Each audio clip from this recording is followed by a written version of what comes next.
चाहिए क्या औरत को? पैसा नहीं देता, पावर नहीं देता। तो आपका भी यही सवाल है कि आखिर औरत चाहती क्या है? तो सुनिए, एक शख्स को फांसी लगने वाली थी। राजा ने, बादशाह ने कहा कि मैं तुम्हारी जान तो बख्श सकता हूँ, लेकिन शर्त यह है कि तुम मेरे एक सवाल का जवाब दो। सवाल यह है कि आखिर औरत चाहती क्या है? तो वो इंसान बहुत घूमा, बहुत भटका इस सवाल के जवाब के लिए। फिर किसी ने कहा कि दूर जंगल में एक चुड़ैल रहती है, वो तुम्हारे इस सवाल का जवाब जरूर बता सकती है। वो आदमी हैरान परेशान उस चुड़ैल के पास पहुंचता है और चुड़ैल से जाकर कहा कि मेरा एक सवाल है, आप बताइए कि आखिर औरत चाहती क्या है?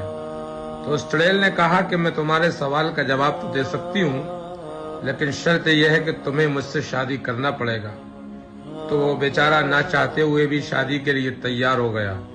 चुड़ैल ने कहा, जब तुमने मेरी बात मान ही ली है तो अब मैंने फैसला कर लिया है कि 12 घंटे में चुड़ैल बनकर रहूंगी और 12 घंटे परी बनकर रहूंगी। तो अब तुम ये बताओ कि रात में परी बनूं या दिन में परी बनूं?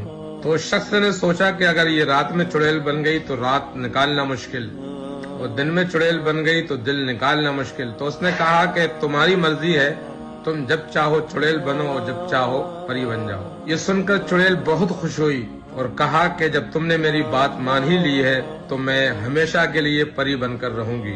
और फिर कहा कि बादशाह की जानिब से पूछे गए सवाल का जवाब भी यही है कि औरत हमेशा अपनी मर्जी करना चाहती है। अगर औरत को अपनी मर्जी करने दोगे तो वो हमेशा परी बनकर रहेगी, और मर्जी नहीं करने दोगे तो वो चुड़ैल बन जाएगी। अब बाकी की जिंदगी का फैसला आपके हाथ में है। आपको किसके साथ जिंदगी गुजारना है, चुड़ैल के साथ या फिर परी के साथ?